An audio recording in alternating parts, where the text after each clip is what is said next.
Let me take a selfie.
Terrifically embarrassing to ourselves for your good and hopefully for the greater good, which is what, I hope I'm all about. So I'm going to do something which I kind of promised myself I would never do.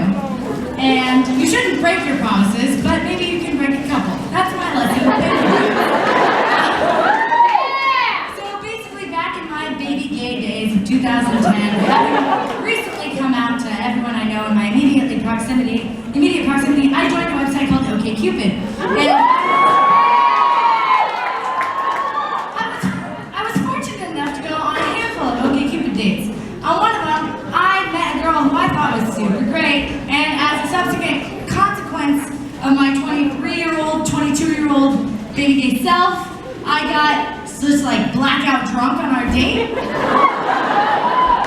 And so, for those of you who may understand what that's like, and then also be like a overcomplicated overthinker, a solid 2 days later, I wrote her a letter.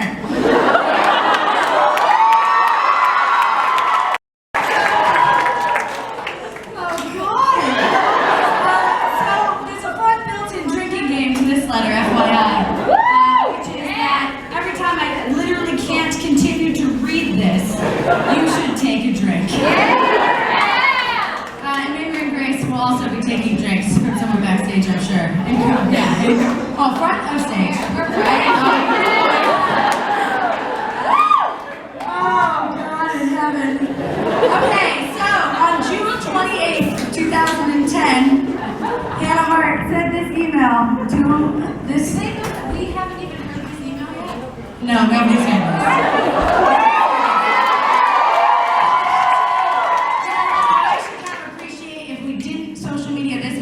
Just so other shows could get the real deal. Because it's just real bad. Anyway, so, sometimes you just do things that are so dumb. Okay, and that's okay. 6/28/2010. Here's how it starts. Hey! Connect to privacy. So I start with like a metaphor.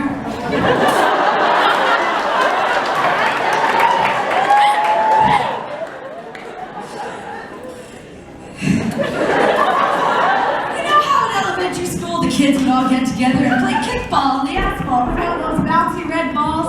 And how if, when it was your turn to kick, the bell rang and you got distracted and missed. Then both teams, in a moment of empathetic camaraderie, would recognize the play as a do-over.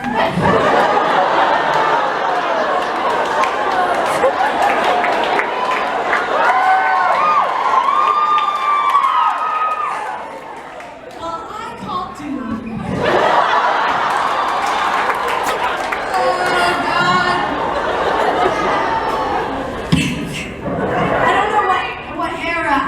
When I wrote this email.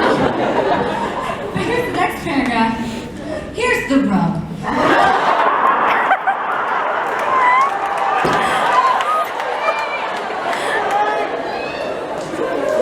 I was hammered the night we met. I didn't expect you to be quite so, funny, smart, great, motivated. I really am driven by women who are driven. Impressive, and then here's a choice of it, or at least from what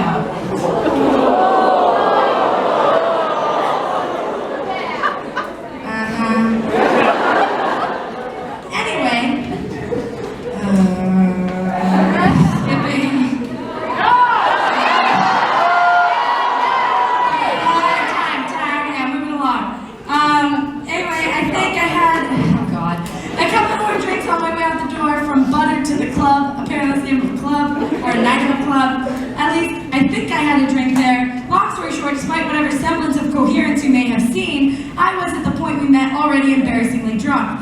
And for that, I apologize. Also, I'm pretty sure I didn't even say goodbye to you that night. So,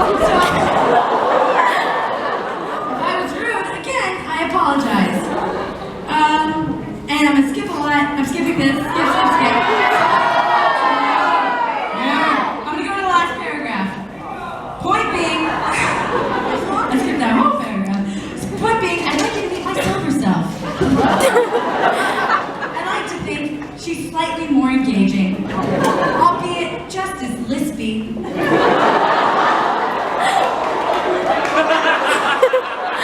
I'm going camping over the weekend, but next week, if you're down, I'd be happy to grab a tea or whatever.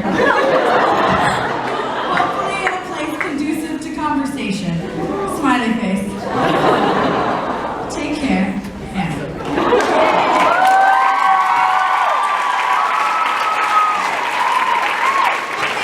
guys, and for all of you feeling the breaking hearts in my chest, that was 2010. I eventually realized I had to get my shit together, and so I decided to pursue my real dream of living anywhere beside the place where I grew up. So I moved after that in July, 1 month later, to New York. Not to like escape this person, but to be like, Hannah, what the fuck is wrong with you? You know what I mean? So I went to New York, I lived the rest of my life, my drug addiction happened, everything got better, and then divine retribution. On November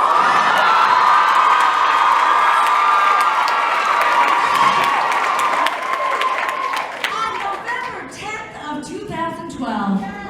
Please listen to the following.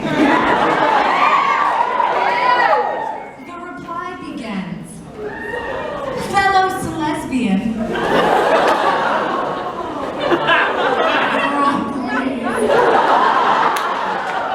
Oh gosh, I seem to have blown up the internet. Insert link to viral, not conducive to lasting Tumblr account. I could desperately use some advice to how to capitalize monetarily on all of this. Demographic stats attached below. Hope you are well. I'm so proud of your success, especially since it means I can say that we had a bad first date because you were too drunk and now you're famous for it.